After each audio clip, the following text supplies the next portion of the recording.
across the rainbow. Walk across the rainbow.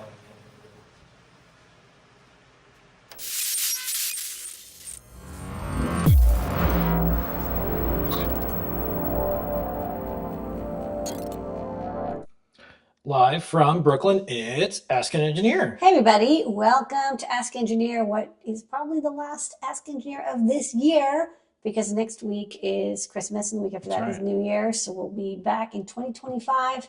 As always, it's me, Lady Ada, the engineer, with me, Mr. Lady Ada on camera control. I'm going to check in what's going on with some new products, end of year wrap-ups.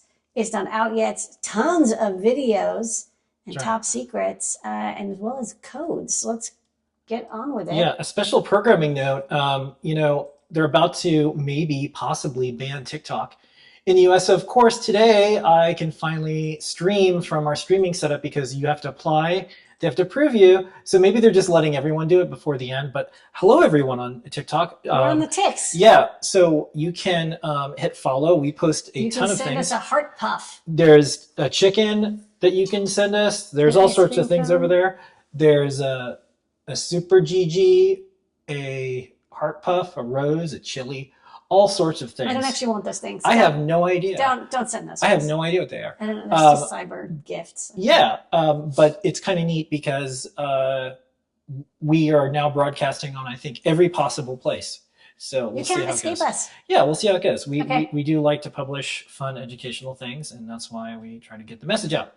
On tonight's show, the code is, you guessed it, Gibson 15. This is for the sale that we're doing. It is anything that's in stock on the gift guides. Go to adafruit.com. Do check it out. We will let you know if there's going to be any other sales. There might be a special thing that we're doing with gift certificates next week. We shall see, but do keep in mind that it is almost up. This is almost the last chance to get everything you want. Check out our shipping deadlines.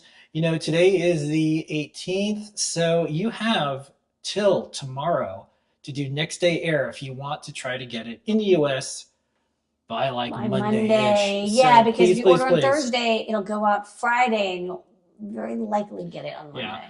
We'll be talking about Show and Tell. It's one of the live shows we do. Desk of Lady Ada, including a great search. JP's product pick of the week. We have a highlight. We have some 3D printing. We have everyone's favorite segment, Eye on MPI. That's brought to you by DigiKey. This week, it is Raspberry Pi. We have a ton of top secret. In fact, most of the show is going to be stuff that we're working on right now. That's a secret. That's going to be out very soon. We got new products. We answer your questions. We do that in Discord. Adafruit.it/Discord, discord.gg/Adafruit. All that and more on, you guessed it, Ask an Engineer. Okay, so Lady Ada, just a bit of a reminder, everyone, get the code. 50% off. Get the code. Use it. Use it and get some stuff. And if you wait too long, that's okay. Get a gift certificate next week. They don't ever expire. For folks who are loading up their cart and saving some bucks, Lady Ada, what do they get when they add things We to their have cart? freebies, $99 or more, our beautiful a PCB circuit board, Adafruit logo coaster, which will be great for your eggnog this holiday season. Yeah. $149 or more, our KB2040 Pro Micro Pinout compatible dev board, and $199 or more free UPS ground shipping the content to the United States, and $299 or more Circuit Playground Express. We're actually running low. I have to do another board run, so we might run out of this one in a week or two. We'll swap it out with something else. That makes sense. Okay, so while supplies last, as I say. Yeah. All right, we do a bunch of live shows. We're live on everywhere, broadcasting our pirate signal into the matrix. Okay, so this week on Show and Tell, JP came by and was showing animatronics. That was really neat. So tune into JP's show tomorrow. Yeah. For learning how to do animatronics for everyone. And then Jeff showed off a really neat thing with the PIO stuff. Yeah, he's working on... We're going to show a video later. Yeah, he's doing some cool stuff. He's got NeoPixels working so far, and we also have it tied in with Blinka. So now you can control NeoPixels on the Raspberry Pi 5.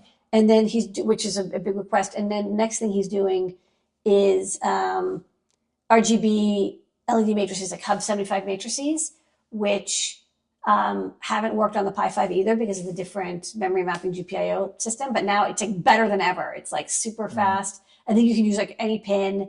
It uses like no CPU speed because it's all blasted over PIO, and you get like 60 frames a second, 10-bit color depth. So it's like as good as an FPGA, but it's a Raspberry Pi. And if you watch the show and tell video, you can see live the CPU usage of doing this, because before it was, and this was on a Pi 4, like a quarter of you had to dedicate a whole processor to it. But now it's like 1.5%, and Jeff did it live. You showed it live. Beautiful. So it looks like we're going to do some more testing, but it looks like you'll be able to do a ton of cool stuff with a Pi 5. A lot of people have been waiting at least, has it been a year? More than a year since Pi 5 for NeoPixels on a Pi 5. Yeah. And being able to do a lot more. So good. I'm so glad. It's only been a week since the support was released. So it's like, and we fixed a bug. We got a lot going on. Too. It's cool. All right. So then on Sundays, we do From the Disk of Lady Ada. And then there was two things this week. Lady Ada, do you remember what it was? Well, I showed off a lot of new products I'm working on, including the WLED board, which I didn't get the PCBs in. They came in like the day, earlier this week. So the great search was for, I think I did the fuse. So I think it was the buck converter, and then was it the microscope? Or the microphone. What was it? It was the buck converter, and it was not the capacitor. Oh man, it's embarrassing. I don't remember what it was. Well, they can watch it. It was two components for the Oh, it's the infrared receiver. Low-cost infrared receiver, and I think that's 3.3 volt buck converter. Okay. And then for the great search, what did you look for? That's what I just mentioned. Oh, that was the one? Yeah, that was like, because we did two. All right. And then I think I just showed off a bunch of like designs I've been working on. Then we talked about Scott visiting. Metro RP2350, I think I had. Yeah. Okay. Visited. Shout out to Dirt Wizard in TikTok. I use Adafruit NeoPixels in the physics instruments I build. I'm a huge fan. That's cool. That's really cool. Everyone loves NeoPixels in physics. Yeah. Okay. That's neat. So we'll be doing Disk of Lady Ada this week. We'll see what happens next week. But for the folks tuning in on TikTok, I can now have Disk of Lady Ada go live on TikTok as well. If it's still around on Sunday. We're ticking. We're talking. We'll see. We'll see. Okay. And then JP's product pick of the week is every Tuesday. We're going to play this week's highlight. Here we go. Is the VCNL 4200 IR proximity, distance, and ambient light sensor with Stemma QT. It is a nice little plug and play, no soldering required. You can do it if you want. We've got pins on there. Got a feather board with a little matrix LED display on it, and I've got the VCNL 4200 and the infrared receiver transmitter there. You can see as I get my hand closer, I'm just lighting up a little sort of bar graph on my display there. You can also see my light values. I'm actually covering, even though this is a white piece of paper, it's covering some of the ambient light. If I just take my hand and put it over there, you can see I'm able to get the light, ambient light value or lux reading down closer to zero. My product pick of the week this week is the VCNL 4200 IR long range distance and ambient light sensor with Stemma QT. And tomorrow is JP's workshop, and then Friday is deep dive with Tim, where you can learn all the innards of CircuitPython and you see a live project and more. Speaking of, it's Python on hardware time, Lady Ada. Yay.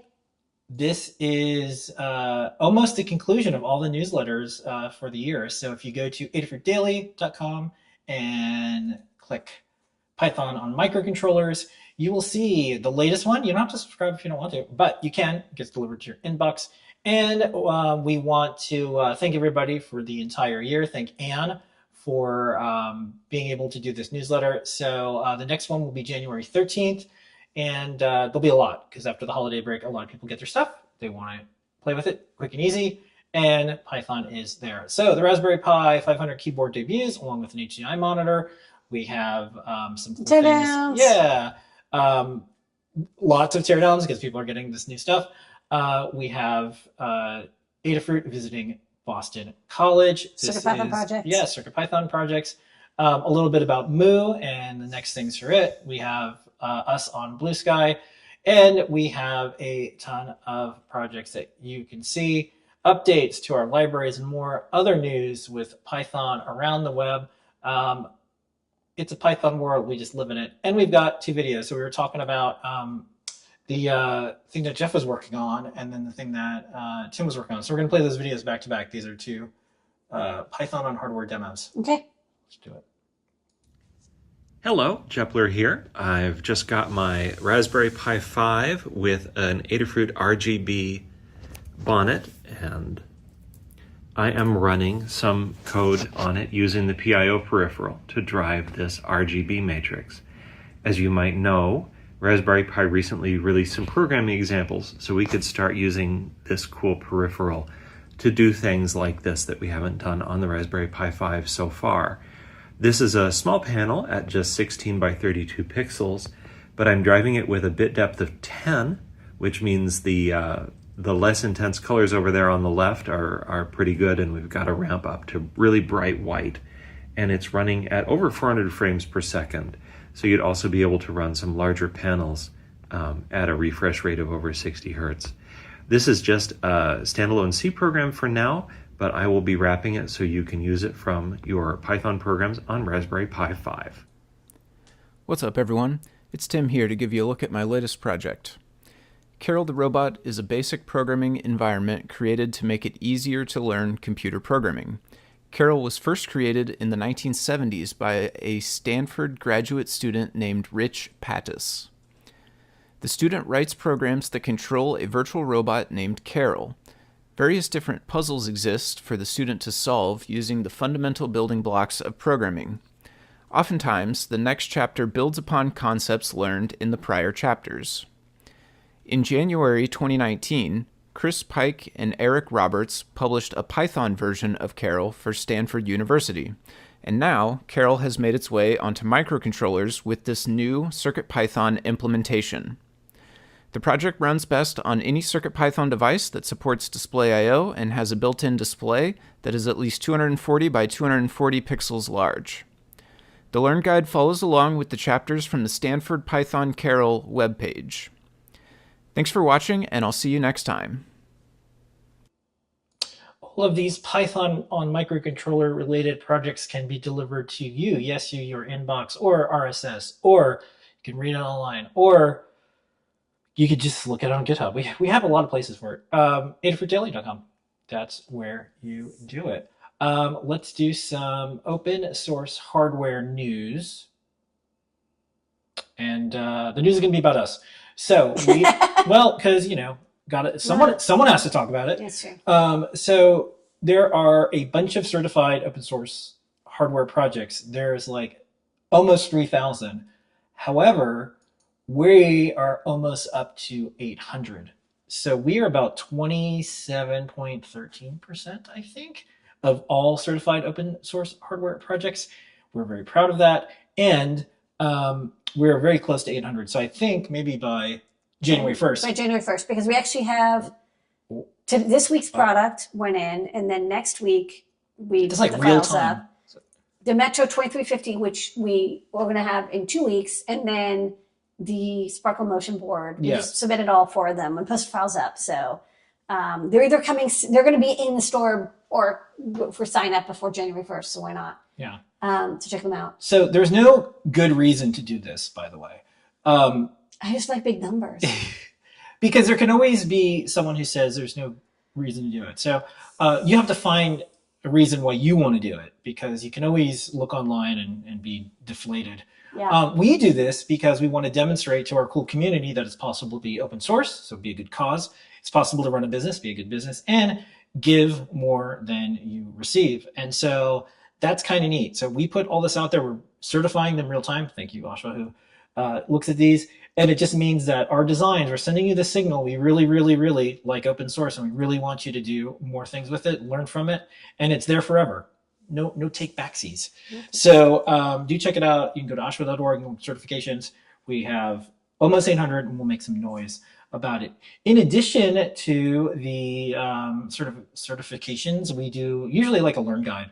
around our products and more. So this week on learn.adafruit.com, Lady Ada, there is a bunch of guides. What's on the big board this week? Okay. So Trevor last week did the integrating home sensors with It's a Snap and Home Kit. And then Liz this week did the Adafruit A4988 stepper motor breakouts. So we're doing our stepper motor breakouts, which are a good way to control motors without having to get little mini boards. These are nice boards with terminal blocks and nicely labeled things. This week's 3D Hangouts project is its articulated Pi display mount. I thought it'd be cool to take the new V2 display, show how to attach a Pi onto the back, maybe add a hat, have it enclosed, and then like be able to put it on the wall and then move it around. And then the video we showed, Tim sees Carol the Robot CircuitPython demo. Yeah. All right. And then, of course, don't forget, and I'll go over to it here, is Playgrounds. Playgrounds is the place that you can put all of your projects and more up. The latest one that I saw that I thought was kind of neat was this one. It was the option map powering your circuit. And then another one that just came in was the calibrate your 3D printer for dimensional accuracy. Okay. So we have these little loved by Adafruit. Yeah, this is a good, those are featured. There's other new ones as well, but we feature ones that we particularly like. These are nice. That's a good tutorial. Yeah, and these are really neat. You could see some LCARS interfaces here. Look, people are ringing. LCARS and people are ringing cool stuff. Okay, that is the news and open source and guides and more for this week. 3D printing time. Zup, zup, zup, zup, zup, zup. We're going to play 2 videos back to back. We'll see you on the other side. The Raspberry Pi Touch Display 2 is out now, and you can 3D print a custom enclosure that you can hang on your wall. This has a 3-part articulating hinge that allows you to position it in different angles. It features a modular mounting system that allows you to easily affix it to any wall. This works great in our kitchen, set up with a mini wireless keyboard for displaying videos, recipes, and even controlling Home Assistant devices. This houses the Raspberry Pi 5, the M.2 hat with an SSD, and the active cooling fan. You can get all the parts to build this project, links are in the description. You can 3D print the enclosure yourself or have a 3D printing service ship them to you. The files are open and free to download. The touchscreen features mounting holes to secure the Pi 5 to the back of the display. The active cooling fan gets sandwiched in between the Pi 5 and the M.2 hat. The enclosure frame fits over the 3 boards with the back cover and hinge fitting on top. These command strips from 3M work great for hanging the display so you don't have to drill holes into your wall. It's a nice and clean setup, just connect the Pi's power cable and you have everything you need to make an interactive Pi project. We've been using it in our kitchen and have Adafruit IO dashboard open so we can quickly see all of our sensor data from all of our IoT devices. We hope this inspires you to check out the Raspberry Pi Touch Display V2 for your next Pi project.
Alrighty, before we get off to Ion and PI Land, don't forget the code is Gibson15. This is anything in stock in the gift guide. Go to adafruit.com, see the gift guide. Anything that we still haven't talked, you get a bunch of money off. 15% off is not going to last long. In fact, it can end soon. Let's do Ion and PI. Ion and PI.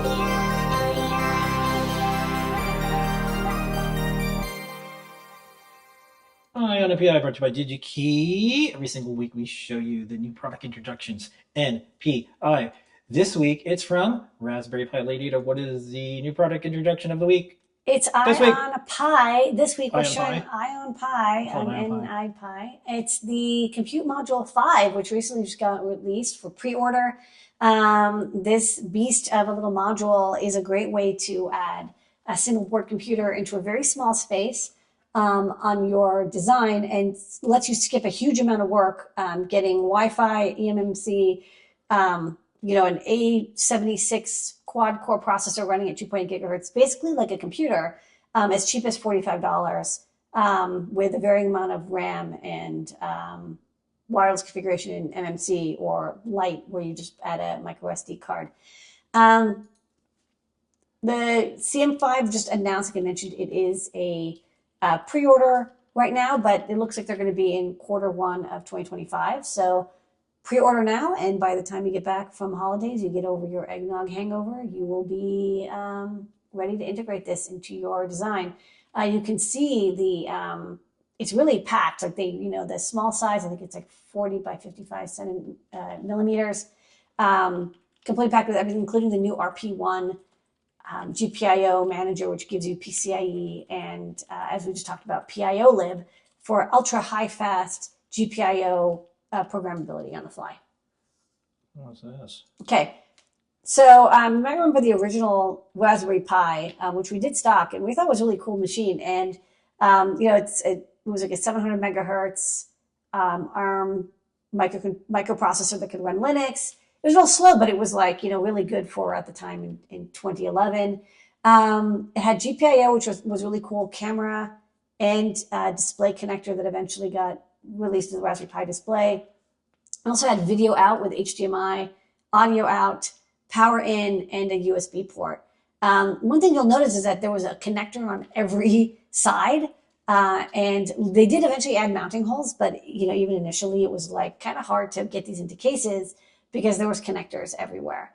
It was also a teeny bit slow. Once they got into the Pi 2, 3, even the B+, they kind of settled on this form factor, which had 4 mounting holes, had only connectors on 2 sides, which is kind of awesome because you can at least put in the corner of an enclosure and get all the connectivity, and then have the GPIO inside, and then the SD card didn't have to be exposed.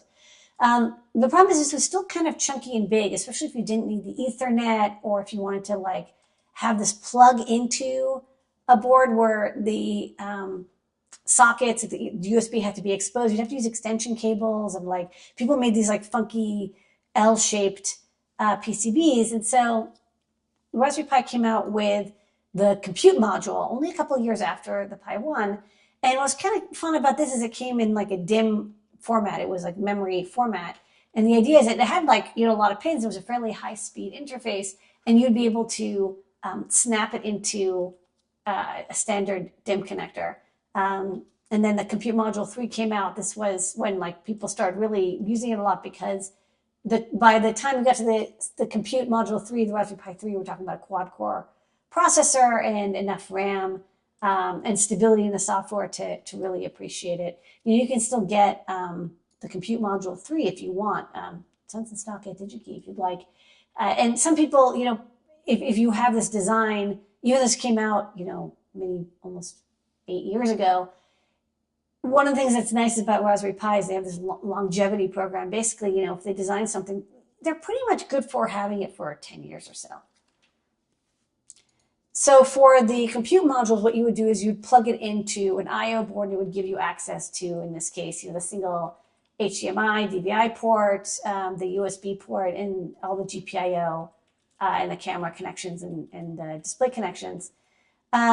But for whatever reason, they decided maybe it was because mechanically it was, annoying for people. You'd have to get this special socket, and it wasn't super flat, and maybe it could shake loose. I definitely remember my laptop once had loose memory. They updated once they got to the CM4 to this compact rectangular shape, which was, definitely not as thin, but it, narrow, but it was able to have the components closer together. And it's probably also helped routing, because you can see you had the eMMC on the right, or the top, and the RAM and the Wi-Fi and the I/O controller. You want to have them all quite close to each other.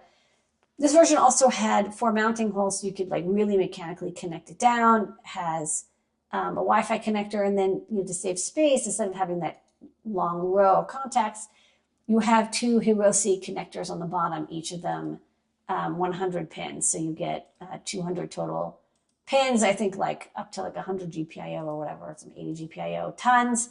And the USB ports, the DVI ports, the Ether, PCIe, the Compute Module 5, you get the PCIe. Basically everything that you would need to then bring out. So if you needed, multiple ports, you'd have a hub. If you don't, you connect the USB directly to whatever type A port you wanted on your device, or don't expose it at all. It's that easy. And with these, you can get the connector from DigiKey. They have super flat ones and ones that rise up a little bit. You want the ones that maybe want a little rise ones so you could have more airflow around them. But you pick and place them very easily, and then it just snaps right on to the connector. And you can still get the Compute Module 4. And one thing that was kind of neat about the Compute Module 4 compared to the 3 is the Compute Module 1 and 3 only came in like a couple different configurations. And, likewise, the Raspberry Pi 4, this one only really comes in 3 configurations. The 1 gigabyte was a chip shortage thing. For the most part, you only get 248 gigabytes of RAM, and then you add, your flash, your storage with a micro SD card, and you have to get all the port. You don't get to choose what you get. There's really only 3 options because they're trying to simplify the manufacturing line. Whereas for the Compute Module 3, what is really cool is there's like tons and tons of options. This is like page 1 of like the 64 options available, because you can get like 1, 2, 4, 8 gigabytes of RAM, and then you can get like 8, 16, 32 gigabytes of MMC. You can get the light version with wireless, without wireless. Each one basically adds or removes $5 from the cost. So when you are working on something, with industrial or commercial use, and you want to embed this in a product, $5 of bill of material cost adds up a lot. So you basically try to get the minimum version you need. If you don't need wireless in your product, don't get the wireless capability. If you don't need the eMMC, and you can get away with micro SD card because maybe it's read-only file system or whatever, go with the light version. Pick the least amount of RAM you can get away with. So you could go as low as like $35 or $40 for the Compute Module 4. And one thing that I thought was interesting is I was talking to somebody and I was helping them design a product, and I suggested, hey, you should use the Compute Module 4/5 as the footprint instead of trying to make something that plugs into a Raspberry Pi. And they said, well, why? And I said, well, your product is for commercial industrial usage, and a lot of those people use the compute modules. And he said, well, I thought like most people were using the Pi for education. I said, actually, if you look at the prospectus that Raspberry Pi released for their IPO, they mentioned that 72% of their sales in 2023 were to industrial and embedded market. Now, that's not necessarily all compute modules, but I think compute modules are like a big part of that, because again, they're so easy to like plug in, and they're not that much more expensive than the educational all-in-one Pis, and then they're much slimmer, and you can route all the GPIO to get more GPIO, and you can configure it however you want. So what's nice is that you don't have to worry about like, oh, is this compute module thing a side project for the Pi, and they're going to discontinue them, or this isn't going to be a focus for theirs. It's absolutely a focus for theirs. It's the majority of their unit sales. So that they're going to keep developing these. They're going to be able to, you'll have access to these for like 10 plus years. So you don't have to worry about designing your product and then like your dev board that you're plugging in gets discontinued. So the the Compute Module 5 comes in like, a variety of options. It's, compute-wise, it's twice as fast as the Compute Module 4, 2 or 3 times faster. It's available with twice as much RAM and twice as much eMMC flash. It's got that RP1 PIO capable GPIO controller. It's got PCIe, which the Compute Module 4 does not have. It also has USB 3.0. So if you have other peripherals you want to add, And they come in USB format. You can just wire them up directly into the USB 3 port or add a USB 3 hub. Altogether, and it's also got like better heat sinking and cooling, so it's got better thermal control. Although you might want to add a fan to your project if you can't add enough heat sinking, depending on your computational needs. Also available with the wireless module, $5 more per version. What's nice is that they've done FCC testing and they have a antenna kit that you would use with it that will speed you through FCC emitter or whatever Telec CE certification you need to do for your final product. At least that part you don't have to worry about.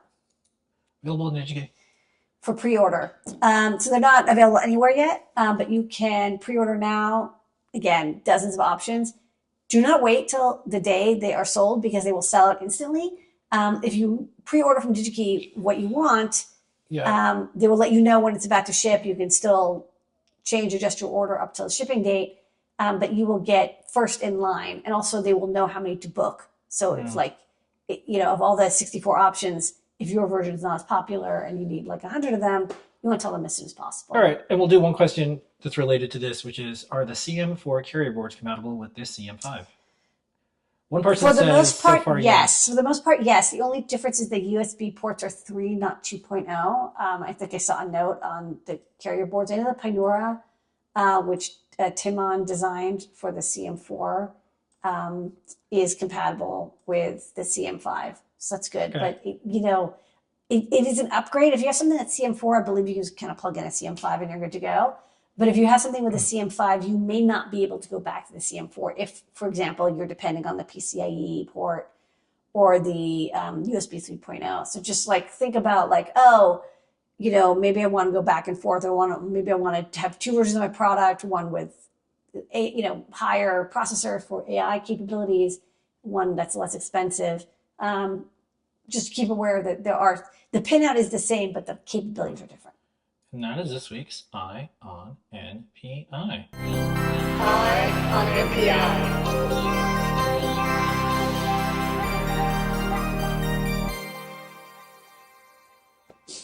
Alrighty, we're about to head off to new product land, population, you, population, us. But don't forget, the code is glitch your gift list. Gibson 15 is code. Shipping deadlines pretty much ordered now if you want it immediately before Christmas. Otherwise, don't matter. You just order it. It'll show up. I always suggest a trackable form of shipping. UPS is pretty good internationally, DHL, but save $1 or $2 and support an open source hardware company who's clocking in almost 800 certified open source hardware projects. Vote with your wallet, as they say in the biz. Okay, let's do some new products.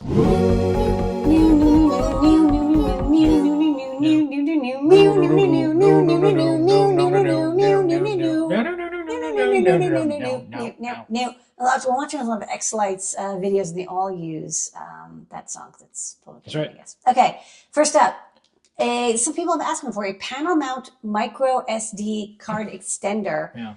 This is cool because you have to drill, I think, like a 1-inch.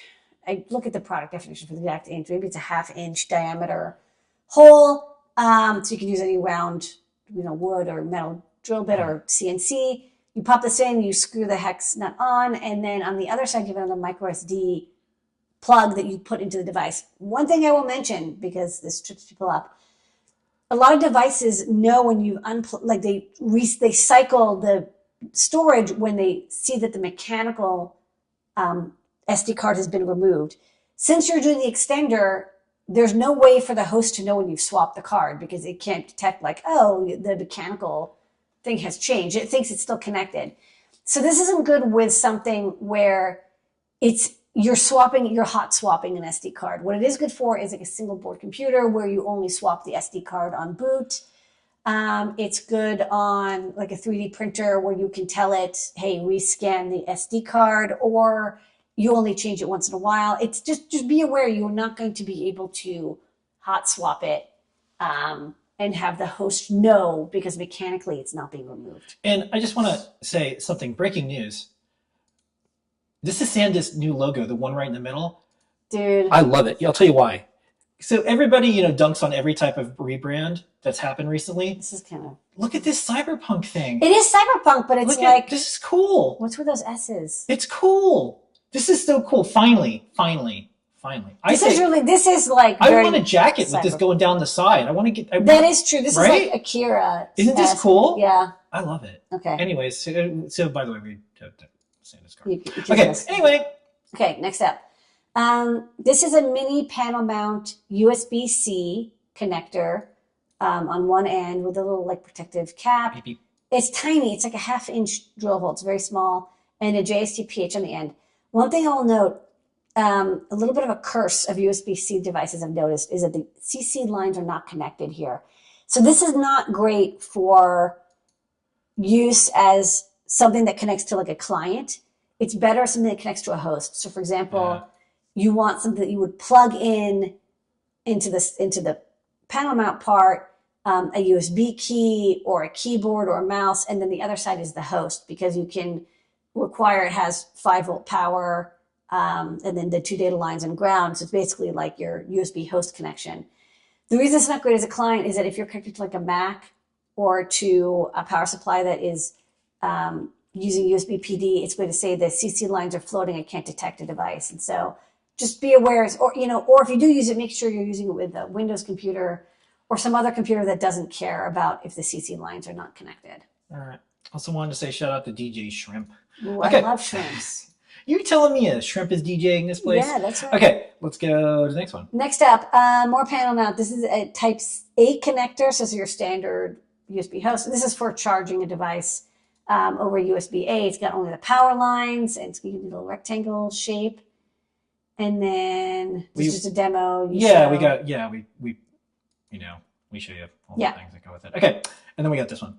And then this is a version with the data lines. So if you want to have, this is actually kind of nice because if you want a USB-A, you want to plug something in and you have the host on the other side, and it's powering and it's communicating, so you can like easily panel mount it. Oh wait, there's more.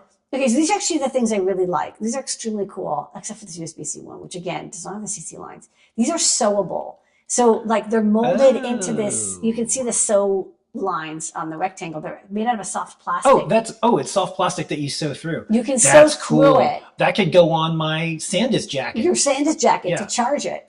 So again, the only thing that's annoying about this USB-C is it does not have the CC lines connected. I really am going to go back to the factory and yell at them and say, please somehow put 5.1K resistors on there. If you do want to use it, which I don't super recommend, either do it to charge a device, so this is like providing power, or make sure you're using it with a charger that is not picky about the CC line. So just make sure you test you plug it into your USB power supply and make sure it's providing 5-volt power. Skip to the next one, sorry. Yeah, this is the sewable 2.1 millimeter DC connector.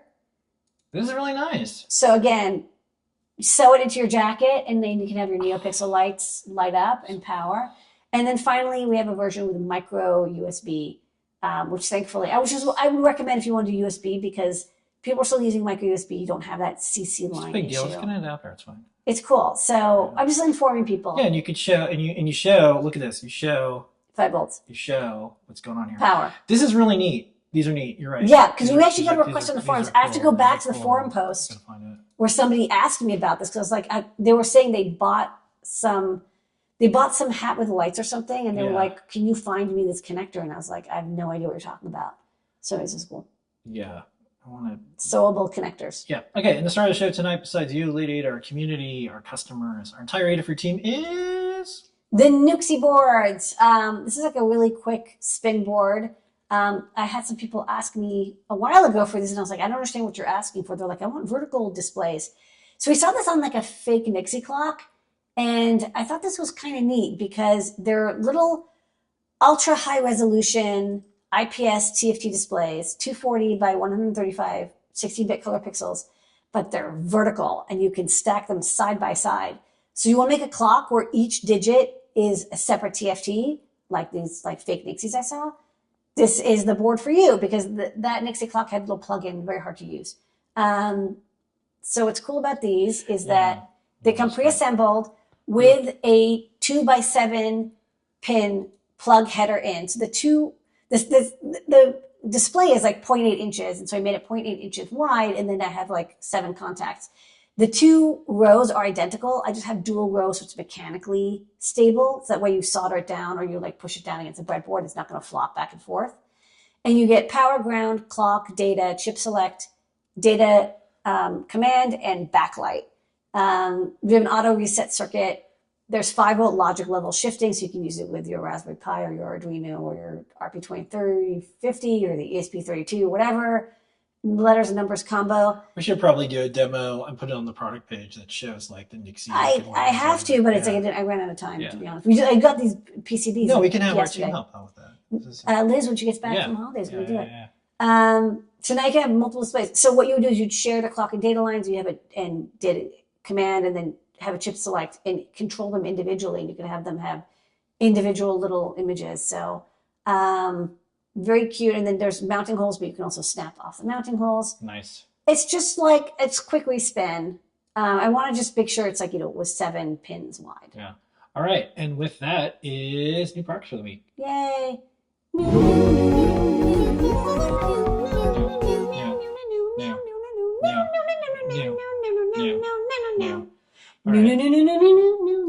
Okay.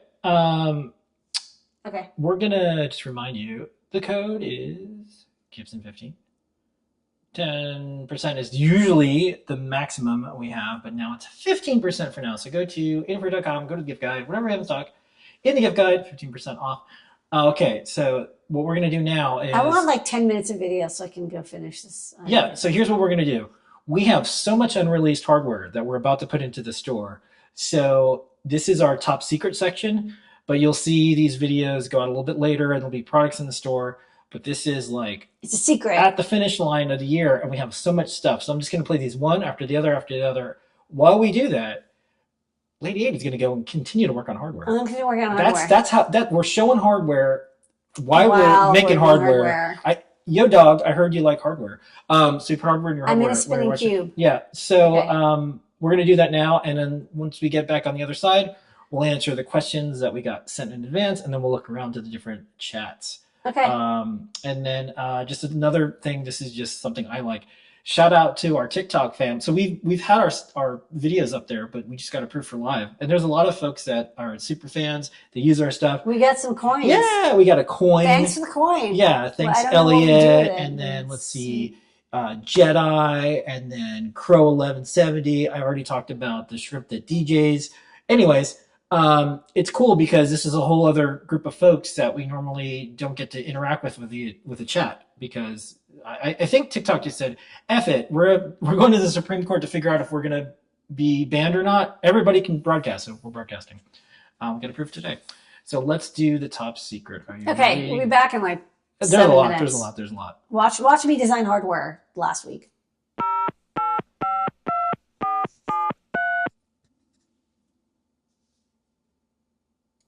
All right, Lady Ada, what is this? I got this kind of cool cable. It's a panel mount, HDMI, and USB-C, and I thought I'd test it. And since I'm testing my Metro RP2040 anyways, why not also test this cable, because it uses both USB-C and DVI, which uses an HDMI connector.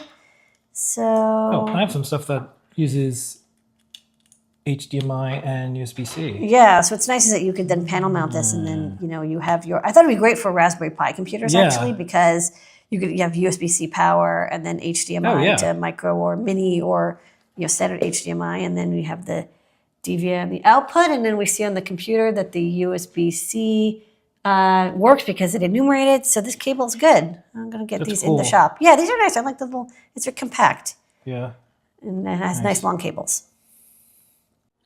Oh, right. Lady Ada, what is this? Okay. I've always wanted this my entire life. It's an equipment rack. Oh. When I was in school, we had these little carts for the Tektronix scopes. But of course, those were like CRT scopes. Now we've got beautiful LCD scopes. And, in my smaller office, I had my scope here. Or it would be on my workbench. And so it's all this is empty here. Imagine a scope. But the thing is that what I don't just need a scope, I also need my DC power supply and my electronic load, because often I'm debugging how much power something is taking, or I want to try different voltages. So having all my test equipment on a rolling rack is really nice. So this is actually like a dental cart. Yeah. But it's actually like the exact right height. And I like that there's a little shelf here. Yeah. And then I put like this little cable keeper for my probes. And then there's a little drawer down here. I guess I could keep more scope probes and contacts and stuff in here. Are you going to peel off that blue protective plastic on the bottom shelf, or are you going to leave it? I'm gonna just leave it until the day I die. What? No, I peel it off everything else. I just stuff You're going it. to peel that off eventually, though, right? Yeah, I just put that Okay. there. You're not going to leave that forever. Yeah, and it's also rolling. So one nice thing is because I think this has HDMI output. It does. So I was looking at this. So I'm like, guess what, everybody? I'll be able to do. Oh wait, I thought this one did. It has USB. It has video. It's VGA out. Yeah, sorry. Yeah, I have an adapter that does that. Okay, great. No problem. Yeah, I got it. I think I did this before. Yeah, so we can have my scope output. So when I do videos and Desktop Data, I can show it. Yeah, I got VGA to HDMI. Anyways, I'll post a link because in case other people want to have a beautiful scope carriage. Yeah. And you don't have to be a dentist to get one, do you? No, it's a little. They'll let anyone buy it. It's a little janky, but basically it was like either $200 or like $1,000. Yeah, this is good. It's sturdy. I mean, I help you put it together. It's fine. Yeah, it's fine. I like it's on wheels. Okay, cool. Cool.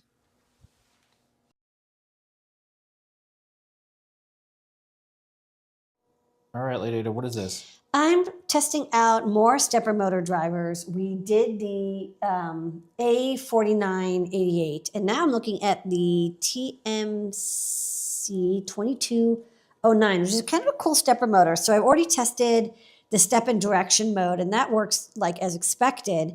But there's also a UART input right here. And what you can do is by using a single resistor, you can turn this single pin UART into a dual pin UART. So I have it hooked up here to my Metro RP2040.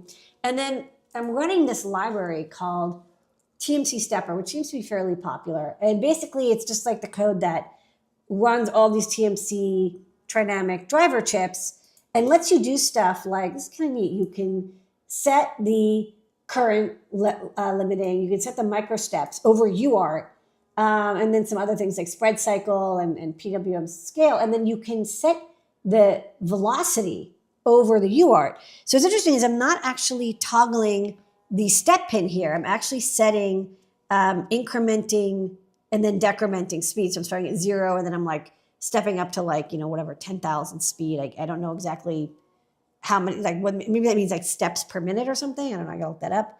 And it works. And it's kind of neat because it means you can control a bunch of these steppers without even pulsing the step pin. So that would be really good for like a single board computer where you really don't have fast GPIO access, or maybe you don't want to continually have to have a timer go off to step the stepper motor. So at the same time, I'm also checking the current limiting on my scope, and then the index pulses, which tell me how fast it's going around, so I can see, as I change the micro steps, what micro steps is it actually doing? So far so good. Actually, this board's pretty much ready to go. I think I just had to tweak one thing, the potentiometer. I want it to be higher current clockwise, not counterclockwise. So I flipped that. But otherwise, this is pretty much good to go. I'm going to look this up. So yet another cool stepper motor driver from Adafruit.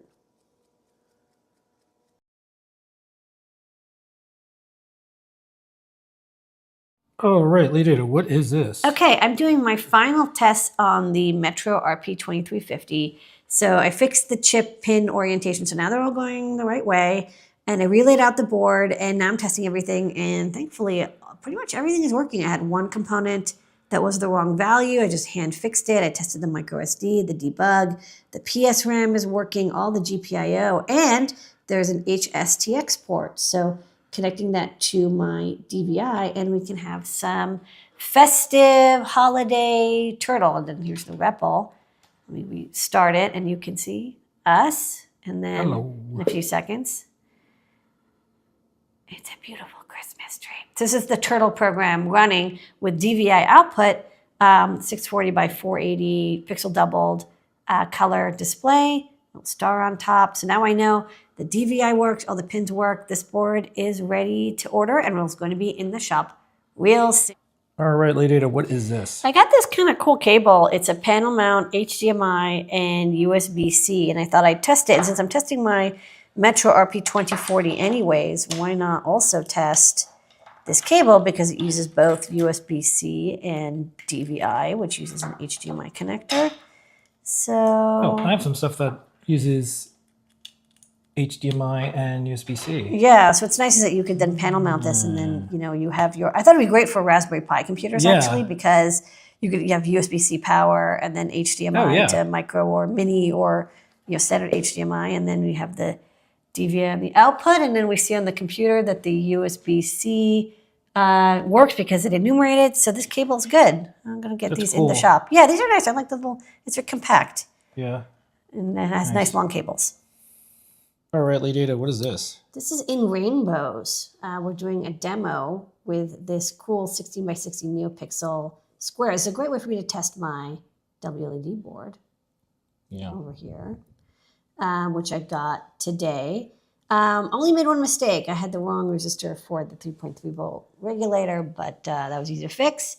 So some cool things: gigantic 5 amp, 24 volt fuse, buck converter from 24 down to 3 volts, so you have a good 3 volt power supply. Infrared PD, which you have to test. So USB-C PD can give you 5, 12, or 20 volts. Diodes, so you can have either USB or DC input. I2C, pin 27 on like a little power ground input, reset, and a boot button, and also like a user button. And then some extra GPIO on here. And then here's the 3 outputs. There's also a 4th output available on here that's level shifted, USB serial converter, ESP32. And so I've loaded WLED on it and just testing it out. So far, I was able to program it. I've tested all the outputs and this one works. I love the terminal blocks. It makes it really easy. And then I just set this up as a matrix and it's glowing. So next I'm going to test the IR. And all the I/O pins and the button, but I've tested about half of it so far. So far, so good. Okay, the names that we're thinking of, if you've watched the video this far, is Sparkle Motion and maybe In Rainbows, but naming. So why don't you put your ideas for this WLED board name in the comments, and if we pick yours, we'll send you on a board. Yeah. But we have to make sure that it's okay. And this is from Silicon Squared. It's the Sparklet. Oh, okay. Nice. Yeah, I think I either got a sample or a gift. I actually don't quite remember where I got this. I found it in my NeoPixel bin. Cool. All right, Lady Ada, what is this? Okay, so we just did the demo with the teeny rainbows, and now I'm testing out what I call the Sparkle Motion board with big rainbows. So this is LED netting, which is another sample we're testing. We're going to stock this LED pebble netting. So this is a 60 by 60 for scale here. Yeah, this is big. This is 60 by 60 LEDs. So what's cool is, each one of these nettings is 1,200 LEDs, and WLED doesn't support more than 2,000 LEDs per output, but because there's 3 outputs, this is testing all 3 outputs. And then I've created, the 3 strands and then turn them into one grid so you can kind of have like one big display. So we might use this for like a holiday display as well, but also a great test. Another interesting thing is these are 12 volt, and so this is a good test of powering the pixels through the DC jack with a 12 volt 5 amp power supply. It's not a very high power supply, but it's just to kind of get us going, and then I can always get more power if needed. And so far so good. So I'm learning a little bit about WLED, but I wanted to do the little demo and then a 12 volt 3,000 pixels, 3,600 pixel demo. And it works great and, super fast. I think it'll be really cool. Yeah, cool. All right, Lady Ada, what is this? Okay, I'm playing with my LED board, codenamed Sparkle Motion. And I got WLED running on it. And then I was like, well, I want to play an animated GIF because I want to do some holiday themed stuff. And I realized it's actually really hard to play an animated GIF through WLED. You can do it, but it's a little gnarly. And so what I realized when looking around is everyone's like, oh, just use X-Lights. So I've downloaded X-Lights, which is kind of amazing. We don't make software like this anymore, guys. So what's cool is that you have to set up the controller, which I did over here. So I set up, it's called Ethernet, but it's actually just like internet. TCP/IP, it's a generic ESP32. I give it the IP address, I set up the protocol, and then I do the layout. So I set up a grid here. I created like a generic grid. You tell it how many strands and does it zigzag and and then you can lay out multiple grids. You tie it together, and then there's the sequencer. And so the sequencer down here, like I have 2 layers. One is a photo, which is the GIF, and then one is fireworks. And so what you see in the end is an animated GIF playing, and then I added sparkles as another effect, and then you see this cool fireworks. You can pick what colors you want. So like X-Lights is incredibly powerful. I think one of the issues I see is there's either like beginners using WLED or like psychotic, unbelievably cool, huge Christmas displays, and there's kind of nothing in between. So I thought maybe it would be cool if I showed how to do like basic setups with WLED, like a lot of projects people want to do. It's actually not that bad once you learn how to use X-Lights. It's just like the learning curve is a little high, but once you get your layout and your controller set, then you just click the send to lights. Yeah. And another thing I really like is this model virtualizer. Yeah. So it'll show you what is displaying, and so you can like mess with stuff, and then when you're ready, you can like export it. You can run it off of a Raspberry Pi too if you don't want to use your computer. And of course, there's like audio synchronization and like trillions of effects and user mods. Anyways, cool stuff. WLED and X-Lights is an excellent pairing. All right, what's this? You also had a request from somebody who wanted to control a lot of solenoids, and I was like, oh yeah, we don't have a board that does that. So this is a I2C GPIO expander that gives you 8 solenoid control with like individual transistors and switchback diodes, and you can use any MCP 23017 library, and it has like power input terminal blocks. So it's plug and play. It's like a really nice solderless way to do 8 solenoids and 8 GPIOs at the same time. And then this is the board that we're working on. We're calling it Sparkle Motion or In Rainbows. The Sparkle Motion. Oh, yeah. Rainbows. Oh, I question your commitment to Sparkle Motion. Rose. Well, then why are you calling it In Rainbows? Well, that was just another name that came up. Okay. Anyways. No, I kind of looked around and trademarked Sparkle Motion. Yeah. It's coming soon, but you can sign up if you want. Yeah, we have a sign up page. To be notified when it's in the store. All right. It might change a little bit, but not much. It's actually like pretty good. I like that it's small. It's a very compact WLED board. And just because this is kind of a question, but whatever, we'll still do it. Someone said, is it too late for a microphone? There's a microphone on board. There you go. There's an I2S mic on board, yeah. There you go. Glad to see extra. GPIO pins either way, though. Retired Wizard, you got it. You asked for it, you got it. It's that simple. Okay, That is our gigantic coming soon section. So big.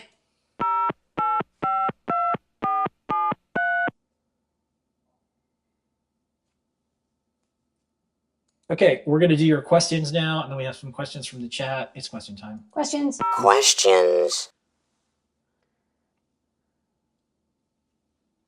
All right, first up, would the Adafruit Cricket run an electromagnet and laser diode? Yes, the electromagnet can connect to the ULN outputs, and the laser diode you can also connect to those outputs, or you can connect it directly to the 3-volt power. Next up, 2 things. A link to the Metro is broken. Yeah, we know that. And what scope did you get? Thank you. As always, exciting to get a new video from the Adafruit team. What's the new scope? Actually, wait. Hold on. Let me get the actual part number. You're going to get the actual part number. Okay. Yeah, I have my portable mic. It is a Tektronix MDO3104. It's actually great. I will say it was a gift from Tektronix. So I should probably say that it was not. I did not buy it. One day I showed up at work. They sent it to us like 6 years ago, and they sent it to me. They sent it to us, and we're like, we don't do like product promotions or whatever. And they're just like, just use it if you like it. You like it. Because I had old Tektronix, like the TDS 2014, and to be honest, it was really dying. It's a 20-year-old scope, and they're like, it's in all my videos because it's a good scope, and they're like, we want you to use a nicer scope, so they sent it to me for free, but I did not ask for it.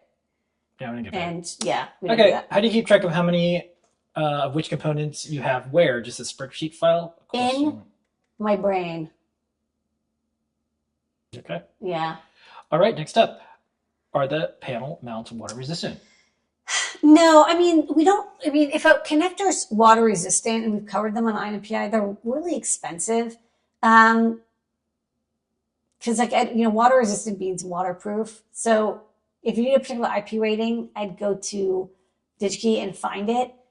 It's going to be much more expensive than these like $1 or $2 panel mount connectors. All right, next up. What do you mean by the dip chip? It just means a chip that is dual inline pin, dip. Yeah. And it's a chip. Yeah. It's also like chips with dips. Dip. Yeah. Okay. Does the panel mount USB-C cable work to carry data or just power? The one in this video does data and power. Yeah, Okay. because there's a pass through, so it does both. And it does CC connection. It actually does like all the pins. Please add a footprint for IR input for the WLED board. There is an IR receiver on there, and we'll show also how to connect up an external IR if you want it with a solderless cable. Okay. The other questions that came in, we will answer them. I'm a newbie to microcontroller programming, getting a Clue for Christmas. Can I use the Arduino IDE 2.x on a Mac with Clue? I know I will need to update the bootloader and configure the IDE. Yeah, I don't see why not. I would say it's a little easier in CircuitPython if you really want to get started with newbie stuff, and then you can build your way up to doing Arduino, which is a little bit more time consuming. Does Adafruit sell a sensor that can detect natural gas from a gas stove, like if the stove was left on? We do have some TVOC and gas sensors, although to be honest, they're not for safety and they're not designed for gas detection. They might work. I would use, if you're serious about something like that, you would want to use like something that's Get a real deal designed sensor. for that purpose. Get a real deal sensor, but then you can maybe IoTify it. Like if it lights up or makes a sound, detect that. Then get that in your Adafruit IO Home Assistant, all the stuff. Yeah. Okay, next up. Someone says, are y'all excited for the Home Assistant voice announcement tomorrow? I don't know what that is. I'm now excited. Check it out. I'm now excited. Okay. Our stuff works with Home Assistant. Yeah. And then next up, this is a question. Was Carol before logo? K-A-R-E-L. I don't know. It was about the same time. I think Carol's a little bit after logo. Okay, this is going to be a tough one. Do we have any ESP32 type boards that aren't made by Espressive? My company does government contracts, and there's a mandate coming to remove all parts from China. If you got to remove all parts from China, that's a tough bomb. I don't mean B-O-M-B, I mean bill of materials, because like we ain't making resistors in America well, there's a lot of things we don't make. Well, the ESP32s were designed and manufactured in China. The Pico 2W is the closest thing. Yeah. For the price point, it's not identical, but you're going to get similar performance. It's a module. Anything Nordic? Their Wi-Fi is really new. I wouldn't go with that. I would go with the Pico W or the Pico 2W. Okay, that's good advice. That's the closest for like integrated wireless with Bluetooth. Yeah. And a fairly good processor. I know there's Realtek, but that's also, I think they're Taiwanese. Yeah, it's like management is like, hey, I heard China stuff. Can you just replace everything with US parts? It's like, if only. It's going to be a challenge. Yeah. Okay, can you make a Stemma QT GPIO expander with GRI terminal, like kind of the one that's top secret, but just a GPIO expander pin in and out? We have ones not with terminal blocks. I don't know if people really ask. Maybe we'll do one. Okay, ask the people to just good idea. First comment, Can you coordinate plugging wirelessly? I think I got to all of them. Yes. Okay. Yes. Cool. Has anyone at Adafruit got a thread border router working on ESP32S6 or something like that? I think there's example code. We haven't done a lot of thread stuff. We're doing Matter, but we're not doing it over thread, or maybe it is over thread, but it's like transport agnostic. Okay. Okay. And with that, everyone, is our show. Thank you for everybody. joining us. We'll see everybody all throughout the week. We're going to be publishing a lot of videos because we do a bunch of stuff while everyone is traveling and more. We're staying in one spot. We're building a lot of stuff. So do check out the videos. This has been an Adafruit production. Thanks, everybody. Here comes your moment of Zener.